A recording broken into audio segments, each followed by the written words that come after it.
So greetings to the National Future Energy Leaders Armenia and Armenian energy professionals communities and all other participants who joined us today. I hope everyone out there is safe and sound wherever you are. National Future Energy Leaders Armenia will present an introductory overview of nuclear power in Armenia, highlighting its role and future prospects. The presentation will be done by a member of NFEL, Armen Danielyan.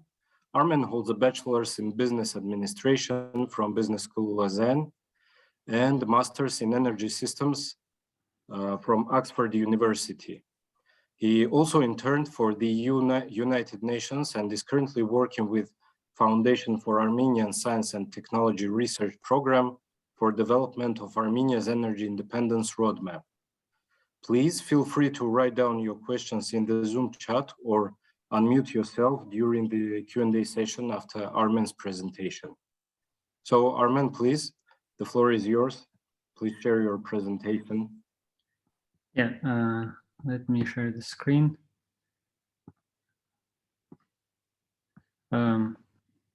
So can everyone see the presentation, the first slide? It should be the same as what was shown before. Yes. Yeah. Yes, it's okay. So just to briefly outline why we decided to do this presentation, and disclaimer, we're not nuclear energy specialists, but we thought that this is a topic that is important and on which we have had discussions and will probably have discussions in the future with invited specialists and guests. And so we decided that there should be just a general overview of this topic so that people have a basic understanding of nuclear energy in Armenia and that they can refer back to. So the video is being recorded so anyone can watch later to get a basic idea of the topic. So as I'm not a specialist in nuclear energy, I won't go too much into the technical aspects of nuclear energy, but I'll cover the basic sort of analytical and economic parts. All right, let's start with overviewing the nuclear power plant in Armenia, the Metsamor nuclear power plant. Its capacity is 840 megawatts, out of which currently only 440 are operational, so only one of the two energy blocks. Its age is 45 years old, annual generation of 2.2 terawatt hours per year, if that number is useful for anyone, and the share in electricity generation is around 35%, so about 1/3. Metsamor was built in from 1976 to 1980, so the two energy blocks, the first one in 76 and the one in 1980. Following the earthquake, it was decided to close down the nuclear power plant as a precautionary measure. So there wasn't actually any damage to the nuclear power plant as a result of the 1988 earthquake, but just in case it was decided to close it again as a precautionary measure simply. But then when the Soviet Union collapsed and the war happened, and it was clear that the country was facing an economic crisis and an energy crisis, and the Unit 2 was restarted in 1995. So after a 6-year break, it was decided that half of the nuclear power plant, one energy block, would be restarted to operate again because we needed the energy supply. In 2014, there was a lifetime extension operations on Unit 2, so the lifetime was extended further, and then it was followed by additional works in 2020. And if you read the older reports on nuclear power plant, you will see that older reports usually say that the capacity is around 400 megawatts. And it's only recently, following the additional works in 2020, that the capacity has been expanded, and today the 440 megawatts are operational. Although it doesn't always generate power at 440 megawatts, but technically that's the current operational power. And finally, just this year, Unit 2 was undergoing 4-month-long lifetime extension works, aiming to prolong its use until 2026, and then possibly until 2036. So we have been over the years prolonging the lifetime of the Metsamor nuclear power plant. Again, because of its importance to energy security in Armenia, which I'll show later on. I think this slide probably shows why nuclear power is so important for Armenia. You can see the electricity generation over the years, and you can see that nuclear power has pretty much provided roughly the third of all electricity generated. And the rest has been split roughly equally between natural gas and hydropower. And lately, there has been a bit of solar coming in. So this slide, the graph is a bit complicated, but I'll guide you through it. What it shows is the load profile, and the data is taken from 2013, but it hasn't changed as much. You will roughly see the same picture today. It shows how much and what kind of energy is generated every month. And the one at the bottom, which is currently highlighted, is the nuclear power plant generation. And you can see that it provides sort of a stable base load over the whole year. The exception is in this year, in October and November, when there was probably refueling or some maintenance work. And so you can see that the energy generation from nuclear power plant dropped. And what happens usually, at least in Armenia, is when the nuclear power plant is not operating, fossil fuels take over. And so in orange highlighted, you can see the fossil generation, the gas powered generation. And you can see how it really overtakes the big chunk in October as the nuclear power plant is being refueled or on maintenance. Now, the other thing that I would like to show is if you pay attention to the red arrows at the edges, those show us when the energy consumption is the highest. And that's the peak of our energy consumption. It happens in Armenia in winter because while it's darker, there is need for more lighting, more heating, and so on. And in most countries in Northern Hemisphere, the peak consumption is in winter period. And you can see that actually in winter, we have the lowest amount of hydropower. So hydropower is highlighted now. And simply because the water is frozen in winter time, we have less hydropower available. And it's true that we currently have a bit more solar power in the mix, but again, solar power is not as available in the winter period as it is in the summer period. And as you can see on the projected supply mix, that's the document prepared by World Bank, you can see that in 2028, this is a scenario if the nuclear power, if we do not have any more nuclear power. So assuming that the Metsamor NPP closes in 2026, in 2028, this is how we will be providing our energy consumption during the peak demand. You can see that the vast majority of it is gas powered. Again, very little solar, very little wind. And this highlights the importance of nuclear power plant. Without it, especially during the winter period, we would have to rely extensively on gas, at least with the technologies that are foreseeably available. So we can present the energy security challenge as meeting peak demand in the future. That's one way to look at it. As we move on to high reliance on intermittent renewable energy generation, solar and wind, which we cannot control when and how much is generated, and as we want to reduce our reliance on gas and thermal power plants, and possibly as we electrify heating and electrify transport, this is not for certain, but if it happens, it would increase our electricity demand. The question is how would we meet the peak demand, especially in winter time? And so that's essentially the role of nuclear power in Armenia's energy security. I want to highlight some of the key aspects of nuclear power, and I'll start with the negative ones first. So the negative parts are the high investment cost. It costs around $5 million per megawatt, and then plus interest rate. And it usually takes 6 to 7 years to construct a nuclear power plant if there aren't any delays. So the interest rate accrues over time quite a lot. Limited flexibility. Load following is possible, but limited both technically and economically. And the idea behind load following is that, well, if your demand changes, if you have higher and lower demand, whether you can adjust the power output of the nuclear power plant. And it is possible, you can change the output, but there are technical problems because there is part weariness. As you adjust, there is simply a technical part weariness that occurs. You can only do it so many times during the lifetime. And there are economic issues as well, because again, for nuclear power, most of investment comes up front and operational costs are relatively little. And so it's not really economically beneficial to change the power output.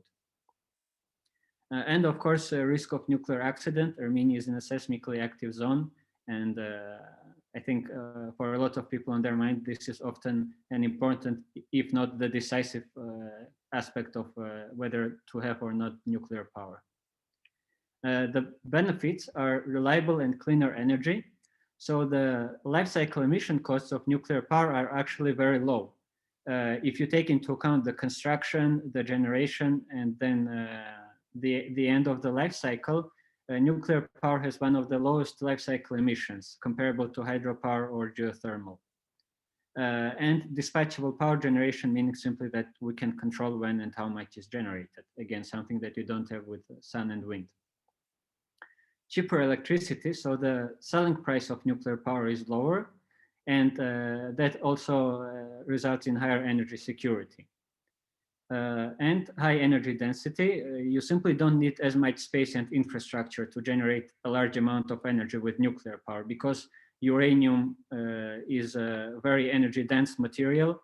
It's much more energy dense than even gas or coal. And you don't need as much infrastructure, pipelines and so on to be able to generate a large amount of energy. So on this picture, what I wanted to highlight is the aspect of energy independence. You could say that, of course, since Armenia imports uranium from abroad, that nuclear power is not strictly energy independent. We rely on getting fuels from abroad. But what is important is how much the change in price will affect the actual cost of electricity generation. And so here on the y-axis, you have the overall cost of energy generation. So all the costs divided by the amount of energy that is generated. And on the x-axis, you have the fuel costs and how they change. So in case of nuclear power, usually that's uranium. And you can see that fuel costs for gas, as they change, the cost of generating electricity using gas changes quite a lot. And that's because the cost of the fuel is a big portion of the overall cost. But with nuclear power, and this is the blue line, you can see that it barely changes, which means that even if the cost of uranium that we get from abroad increases or decreases substantially, it won't really affect the overall cost of energy generation using nuclear, because it's only a very small proportion of the overall cost. So the last bit of this presentation, I wanted to talk about an upcoming technology called small modular reactors, SMRs. And what they are, well, small stands for simply small in size. Usually these are smaller than 300 megawatts. And modular means that it's a modular assembly. So the idea is that instead of constructing everything on site, which has been typically done with nuclear power plants, what you have is you have a separate factory where different modules, different bits of the nuclear power plant are assembled.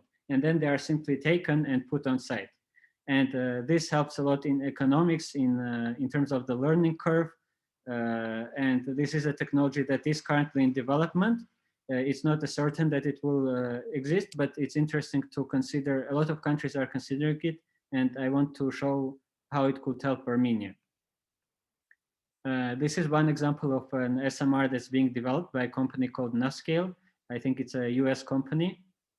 And you can see that it doesn't really look like a typical power plant, again, partly because of its size. It's certainly not the one that we're used to seeing in Armenia. And here's another one by Royce. And UK actually has an agreement for installing 10 SMRs from Rolls-Royce by 2030. And you can see even on its shape, the way it is built, for example, is more circular, so that if there is a tsunami, it will not take as much damage and the water will simply flow over it. So the new nuclear power technologies, they are getting much and much safer increasingly with each generation. and they're incorporating all the best safety features. So what will be the benefits of SMR for Armenia? Simply put, it's having few SMRs instead of one big power plant. So let's imagine that instead of one power plant with 400 megawatts, we have 4 or 3 smaller ones. How will that help us? Well, partly it will be more incremental spending and lower financial burden. So as SMRs could be constructed one at a time, the financial debt will be more spread out over time. So there will not be as much financial burden on us. And the shorter construction period of SMRs, they are projected to be 3 to 4 years, as opposed to 5 to 7 years for traditional power plants. That would also mean that there is less interest accrued. And higher safety, again, without going much into technical details, the SMR design is simpler. And the fact that it's simpler means that there are simply fewer ways for things to go wrong.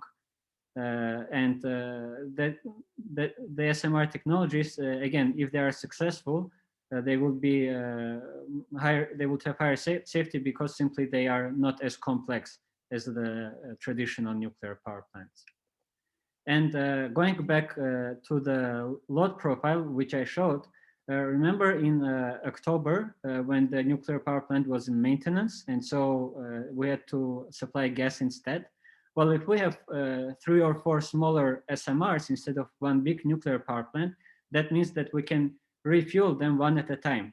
And so imagine here, it would look more like this, because we'll be refueling one SMR, but the others could still be operating. And so the share of nuclear power will not drop as much.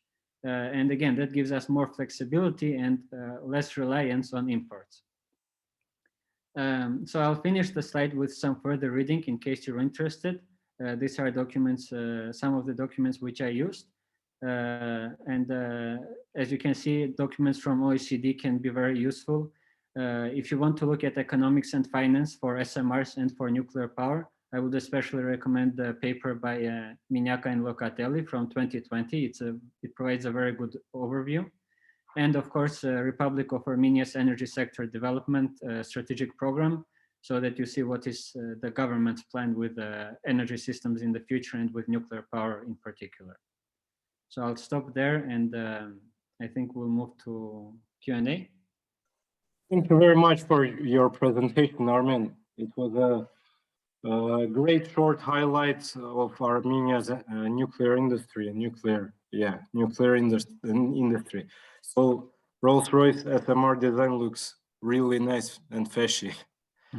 So we have several questions from our audience. The first one, Anna Ananyan's question: will using your new nuclear power as a state triggers sanctions against you? If so, how can we avoid that? Well, I'm not really sure if I'm really clear with this question, Armen, but maybe I try to rephrase this and put it a bit different way. Does Armenia have any risks to be put under the sanctions due to its usage of peaceful atom for the needs of power generation? If yes, how can we manage that? Yeah. Do you have any ideas? Yeah, so yes, so we're assuming that the question does not mean that we're generating nuclear weapons, and simply by using, well, we're using nuclear power now, and I don't think we have any sanctions related to it, but one of the issues in our international relations is that the European Union, EU, has been continually pressing Armenia to decommission Metsamor nuclear power plant because they see it as old and risky in the seismic zone that we have. And we haven't so far. We're extending its lifetime, but they will be more welcoming if we decommission it and construct a better new power plant. So I think actually our international relations, if anything, would, in that regard, they would improve if we construct a new power plant which is safer. Thank you. Now, a question from Victoria Minoyan. Any chance to produce pink hydrogen in Armenia? So you probably know that pink hydrogen, or they use different colors for this. Yeah. So pink hydrogen is a term for hydrogen that's generated specifically using nuclear power. I haven't looked much into that. It will depend, I suspect, on what you want to use the hydrogen for. Do you want to use it for transport to drive hydrogen-based cars? Do you want to use it for heating?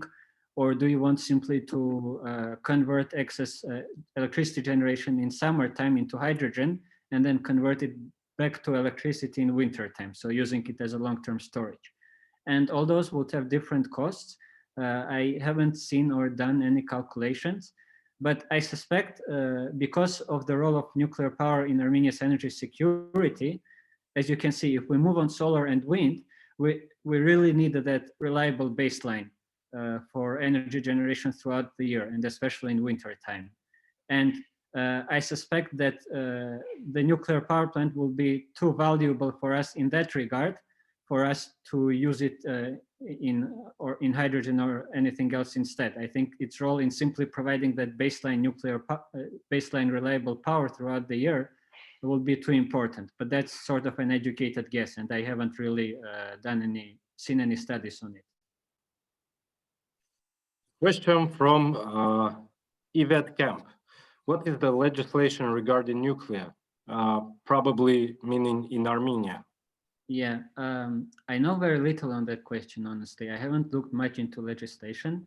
I could refer you to the International Atomic Energy Agency website. They have country profiles and they include Armenia there. And it's a very good website because they update the information quite often. For example, the fact that the current nuclear power plant, it has 440 megawatt capacity, I learned from them. Most of the other reports that are dated show 400 megawatts. One thing that I read there was that the regulation limits how much power can be generated. So even though we have 440 megawatts operational capacity, by license, I think it can generate only 405. So I know that one detail, that there is licensing on the power output. But honestly, I haven't really looked much into this topic to be able to tell you anything useful. Well, some more specific question from Garnik Gonjian. There are discussions about a new nuclear plant, copper smelter package to be built by Geopro Mining. What do you think about bringing Russian experts rather than French experts, for instance? Mm-hmm. Do you think the recently signed Armenian-French economic cooperation roadmap for 2021-2026 could include cooperation on nuclear as it includes cooperation on energy? I haven't read that plan from 2021 to 2026. I will have to take a look at it. The Geopro Mining is a Russian company, of course. So for those of you who don't know, and they are suggesting to build a nuclear power plant in Armenia. And the question is, would it be worth being, what's better, Russian experts or French experts? I don't know much about the difference in expertise between Russian and French. French rely much more on nuclear power in their generation. So there may be some things that they know more, but Armenia, from what I see, is not really planning to rely extensively on nuclear power. It won't be 80 or 90% of our energy generation as it is in France. So I'm not sure that there will be difference. The bigger question here, I think, is in terms of financing. So one of the ways to finance nuclear power plant is taking debt from another government, taking a loan from Russian government, for example. And it's that loan that usually carries some geopolitical weight with it. And I think that that's the bigger issue of where Armenia would get the investment, the money for the construction of a new nuclear power plant from. I think that's a more important question and a weightier one than where the experts would come from. I don't know if there's much difference in expertise between Russia and French. It's a pleasure to see Jeremiah with us. I see in chat he put some additional information on SMRs. So we have another question from Liz Enezian. What prospects for nuclear energy in Armenia in the energy transition? Mm-hmm. Well, I think I answered that question mostly throughout the presentation. Again, if you're asking about transition to renewable power, the question is how will we get that reliable baseload of energy if we move on to wind and solar? And I think that's really the question where you have to see how much help nuclear power can provide and what its role should be. It's an important role. I don't want to conclude here definitively whether we have to build one or not, but I think the questions were sort of answered a bit throughout the presentation. And a very related question to the previous one, what is the chance of restarting Unit 1? I don't think there is much chance of restarting Unit 1 because it takes quite a bit of financial burden to restart it. Even when we restarted Unit 2 back in 1995, it was still with the help of Russia. So we did not have the financial resources to do it on our own. And Unit 2 has been continuously updated, as I showed, throughout the years. Unit 1 currently is in the same state that it was when it closed in 1988. So to update it to all the technological requirements that are standards that are required today, I haven't seen any specific calculations on it, but just from my understanding, I don't see it as something that's realistic in the near term. Oh, thank you, Armen. This is all from the submitted questions, and I invite all of you to unmute yourself and ask some questions online if you have any additional questions.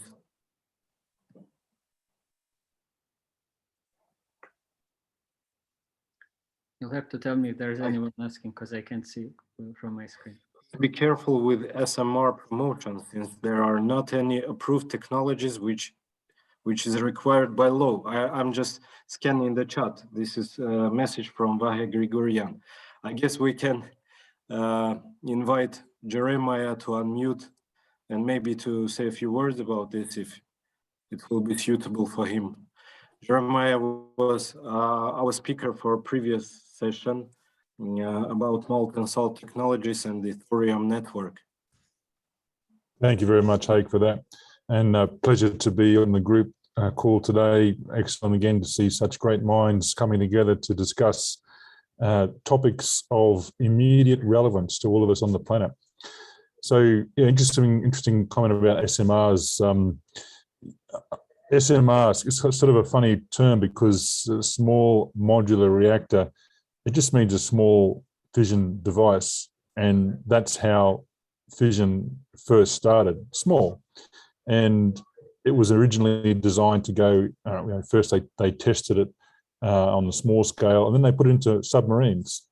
And so submarines are the working example of millions of hours of successful, safe operation of SMRs around the world for the last 50, 60, 70 years. And we're very comfortable with that version of an SMR. In fact, Australia just went nuclear, literally, without any public debate by agreeing to purchase minimum of eight nuclear-powered submarines, probably from the USA. So very interesting in terms of the definition of an SMR, and it's always invokes good conversation when you really dig into what's going on. Like I saw a comment before about, does Russia have SMRs? And well, yes, they do. Again, they have many submarines. They're one of the best manufacturers of SMRs in the world. And also they have civilian power production from SMRs. I think there's a 400 megawatt unit sitting up in the Arctic somewhere, powering a city. They also have a nuclear powered cargo ship, which has just moved some major components to the Rosatom construction going on in Bangladesh from wherever it was built in Russia. So, yeah, the SMRs are just another piece of technology. The use in the military sector is undisputed and very, very safe. There are a number of civilian operations now, like X Energy or NewScale, who also have approved. They're approved under the American system anyway, the NNR. So it's not a technology challenge we are facing with SMRs. Like I said, we've got hours and hours and millions of hours of operation. The challenge is changing people's mindset from large multi-gigawatt units, which seems to be what the world is used to doing, to small units, and even Metsamor. Metsamor's only, I think it's running at 350. Is it, Armen? Metsamor is currently around 400 megawatts, its output. 400, okay. So it's a VVR 500, I think it is. Now it's down to 400, but that's an SMR, that's a small modular reactor. It's not modular in the terms of how it's been made, which is also sort of a point as well, because the idea of the SMR business model now is build a fission device in a factory where you can control the quality at a very high level, and then ship the completed unit to where it's needed in the world. And then once that unit has used its fuel, you then pick up the entire unit and replace it with a new one. That's kind of the battery concept that SMRs lend themselves very, very nicely to. So there's a lot of progress going on. The Generation 4 Thorium has 6 SMR technologies, one of which is molten salt technology, which we obviously support for its extremely high ER investment. But the other 5 technologies are, they're not new either, but they've been developed and worked on in the 50s, 60s, and 70s. But hey, we have to live in the sort of the real world in terms of how people understand nomenclature, how they understand regulations, who's regulating who. There's about 150 countries in the world which have no nuclear program. If any, they'll have a medical program, a medical isotope program. And these countries need energy like everyone else, and particularly Africa. Africa's adding at about 2 billion people to their country, to their continent over the next 30, 40 years. So their energy demands are naturally going to be driving SMR production across Africa, because they do 100, 200, 300 megawatt units located around in this sort of battery change in, change out fashion. So it's happening very quickly, and then the whole idea of this conversation today, which is really good to see, is to just get the truth, so people are aware of what the options are. So again, thank you for the opportunity to share my point of view. Thank you, Jeremiah. By the way, Armen, did you have a chance to reflect a bit on thorium prospects for Armenia based on our previous discussion? How we, National Future Energy Leaders Armenia, can trigger further studies of the opportunities of using it in Armenia, or just maybe some new ideas? Regarding thorium? Thorium, yeah. MSRs, thorium. Well, no, I did not go. I haven't had much chance to go deeper into thorium. I think the idea that, and we discussed it during the presentation on thorium, that if you have a high conversion rate with thorium, which means that much of the fuels that come out as a result of chemical process, you can reuse them again. And that could substantially help Armenia with energy independence. But I haven't had the chance to go deeper into the technology and to study it since we had that presentation. So I would refer anyone who's interested in thorium to go and see our the presentation, the talk that Jeremiah gave. Yeah. Well, I see an interesting point from Vahegur Gurian in chat. According to Armenian legalizing legislation, I suppose we will construct only, we will construct only that nuclear unit prototype already operated in another country.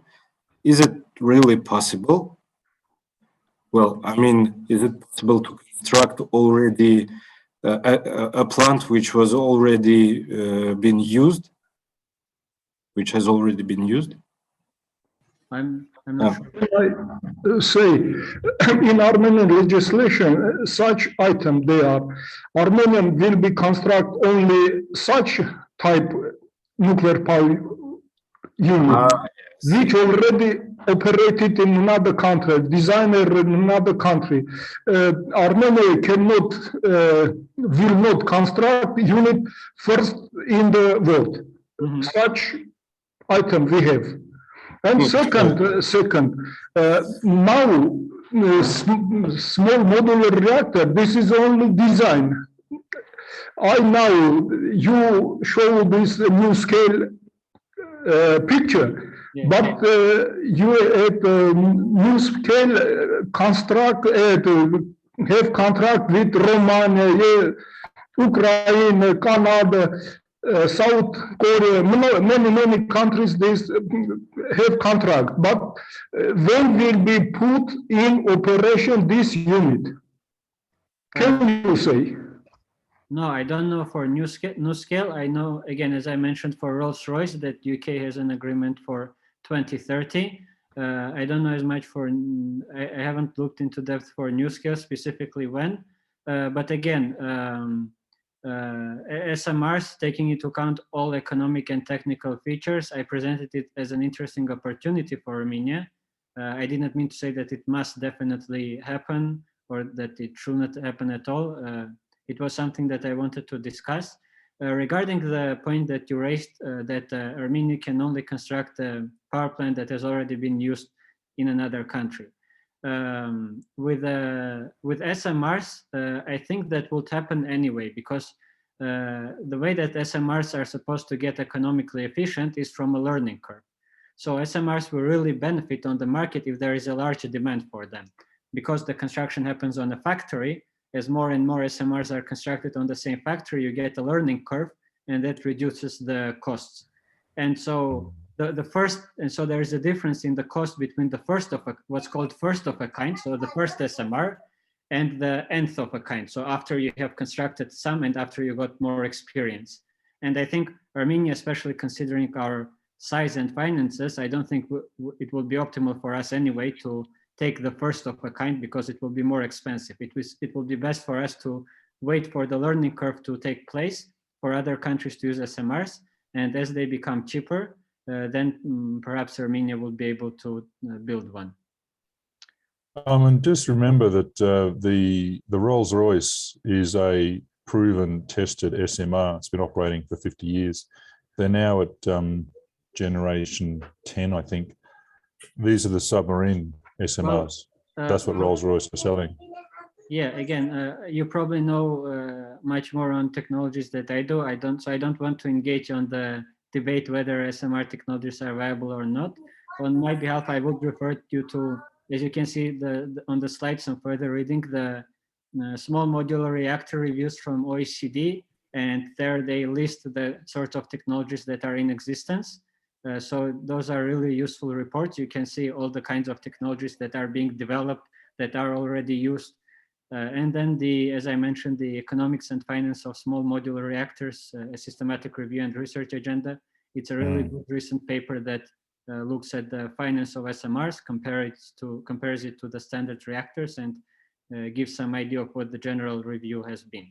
So I myself am not qualified enough to give a definitive comment on that, but I refer you to these studies. I think they are quite good and useful ones. Thank you, Armen. I think lots of data on all of the areas. It's all fantastic. I think Rodolphe Yaganyan has some question, yeah? Not a question. It's more of a comment that I want to make in terms of the small modular reactors and nuclear technology with reference to Armenia specifically. So in terms of the small modular reactor technology, as it's been pointed out, it does exist, it does function, it does have cost to it that will likely go down as it becomes more commercialized and as it becomes to be more mass produced. And as Armen mentioned, the learning curve will have its effect on cost reduction. But having said that, the idea is that firstly, you need to look at the context of Armenia before you decide whether it's going to be a small modular reactor or a nuclear reactor or anything like that. So to give you the perspective, right now, Armenia has around 3,000 megawatts of installed capacity, right? The Metamor power plant is meant to shut down in 2036, so which is minus 4,000 megawatts. And the thing is, you mean 400, just to correct you, you mean 400, right? yes, well, yeah. minus 400 megawatts. Armenia has an installed capacity of around 2,300 megawatts, I think. And it's a bit more than that. Could be, but I'll let you continue. But nuclear, it's the current. Yeah, nuclear 400. Yeah. So when that 400 is decommissioned in 2036, what's going to happen, and why you need to look a bit in the longer term, is that between the years of 2042 to 2044, Armenia is going to have to decommission the Hrazdan thermal power plant, Hrazdan Unit 5, Yerevan CCGT1, and the 7 Hrazdan hydropower cascade. So that's 2,000 megawatts in total. So what that means is between 2036 and 2042, around 2,500 megawatts of total installed capacity are going to be decommissioned.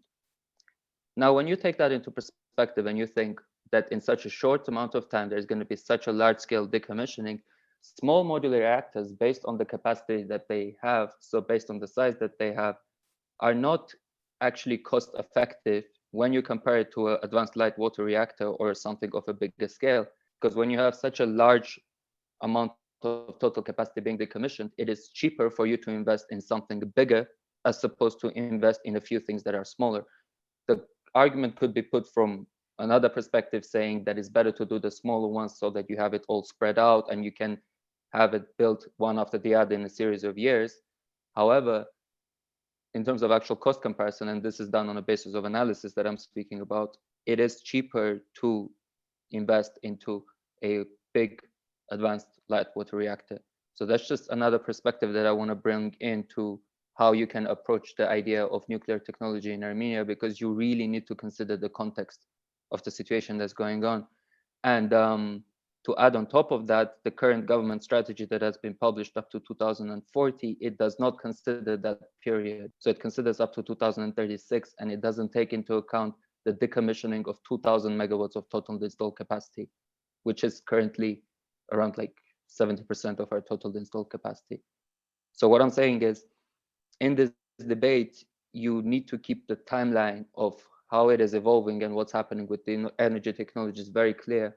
Small modular reactors are a very good source of energy, and they can, in fact, be financed a lot easier, as the risk of it, or the financial burden, as you said, is smaller. But given the situation that Armenia is bound to face in 20 years' time, whether it is the most logical solution, I'm not quite sure. And if you want, based on some analysis that I've done, I can show you that the least cost alternative, when for that modeling period, you consider all the technologies and the energy demand for Armenia, out of 6 nuclear reactors that I modeled, which were 2 advanced light water reactors, 2 small modular reactors, 1 a Russian one and 1 a global one, and 2 light water reactors, the cost optimal solution is an advanced light water reactor, not a small modular one. So I just want to give a perspective on the situation. If you could share. Thank you very much, Rudolf, for your perspective. What about, sorry, Armen, I have a question to Rudolf. What about flexibility? What I guess, I'm not a specialist in atomic energy, but I guess the SMRs provide some more flexibility for energy production and energy consumption, yeah? Small modular reactors, for sure. But the difference is this, right? So nuclear reactors as a whole, when you build one, you want to operate it at 100% most of the time. So you want a nuclear reactor to be serving your base load of energy. And Armenia is already trying to increase its share of renewable sources, right? So the intermittency of energy is going to rise. We have a lot of solar that's coming in, and we have some wind projects that are coming in. So that the base load that should provide the constant energy supply, right? It has to come from a source that is stable at all times, and nuclear is one of those technologies. So what I'm saying is this: you are going to need one technology that is providing your main source of energy, and then the additional aspect, whether it's coming from renewable, whether it's coming from hydro, whether it's done through energy storage or anything like that. In terms of flexibility, you are right in the sense that you can turn one off and you can turn one on. And like, let's say if you build a nuclear reactor and you want to you have repair works to do. What do you do then? Like, that is a fair enough point. It's just that given the chunk of energy that we need, which is massive, like it's a lot. I think it's unrealistic to not think of a big project. Well, I would want to add that even though we have our capacity is, I think, around, you're right, 2,000, maybe 700 megawatts, but we haven't used that much energy since our peak in energy demand was in 1988. We haven't used as much energy since then. And the current peak demand in Armenia, if I'm correct, is over 1,000. It's 1,300 perhaps. So even if we're decommissioning 2,000 megawatts, that doesn't mean we have to replace them with another 2,000 megawatts. And for example, the CCGT that has been currently decommissioned in Armenia has been replaced by a new one in Yerevan that has been constructed this year. So I wouldn't say that the SMRs here were presented as a definitive solution. Until 2040, there can be change in technologies, in technology costs. There can be breakthroughs in SMRs or breakthroughs in storage technologies.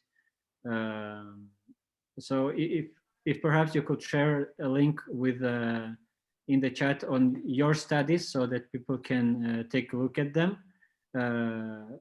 and then see how well they project the cost, that will be useful. I can't just yet. That's the problem, because it's in the process of being published, and as of now I just can't share it, but once it is, I will sort of send it out to you. But just to add on what you just said, the figures that I was saying, it also incorporates expected energy demand growth, so in terms of population growth and GDP growth. So that was an estimated done by the USAID study that the government actually used in their energy strategy plan. So I've used the exact same figures basically. And once what I spoke about is published, I will pass it on to you. Yeah, and then we'll share so everyone can see it. All right, thanks. Do we have any other questions in the chat? We have a question from Ilya Platov. What about the time lag between the Metsamor 2 end of the lifespan in 2026 and time needed to get FOAK SMR online as a potential nuclear replacement option for Armenia? So yeah, I think you meant probably NOAK, nth of a kind, not first of a kind. I highly doubt that Armenia will get first of a kind nuclear power plant SMR, because again, the cost would still be higher. It would probably be the bigger countries, Russia, China, France, US maybe, who will get the first of a kind, and then we'll wait until the learning curve gets it a bit down. The lag between the Metsamor lifespan, the current Armenia, if you read the strategy of the Armenian government, they have extended it to 2026, but they want to extend it further until 2036 if everything works out well in terms of meeting the requirements, the technical and safety requirements. So if we assume that it's 2026, and then the time needed for SMRs, yeah, again, that's one of the questions, where we will get our power from in that time, after we decommission SMR, after we decommission our power plant, and before we build an SMR, if we choose to stick with SMR. I would say most of the countries today are doing what Armenia is doing. They are extending the lifetime of their operational power plants, waiting for this new generation, these new technologies to come on site. So that's what many of the countries around the world are doing. So we're not alone in that strategy. I don't know if that makes us feel any more comfortable, but I wanted just to point out that it's not just Armenia who's desperately hanging on to the current nuclear power plant and waiting for a new one. That's something that a lot of countries in the world are doing. Rather than constructing new nuclear power plants now, which will be more expensive, they're extending the lifetime of the existing ones, waiting for the new technologies to come into play. I guess we have a question from Dean Kemp. Please feel free to unmute yourself. You're muted. Good day, everybody. My name's Dian Kemp. I'm with Jeremiah at the Thorium network. It's more of a comment to Rudolph than anything else. If you go and look at the IAEA's document, I can't remember the exact name, then looking at extending or expanding on the amount of power that you want in a country, you are recommended not to exceed something like 10%.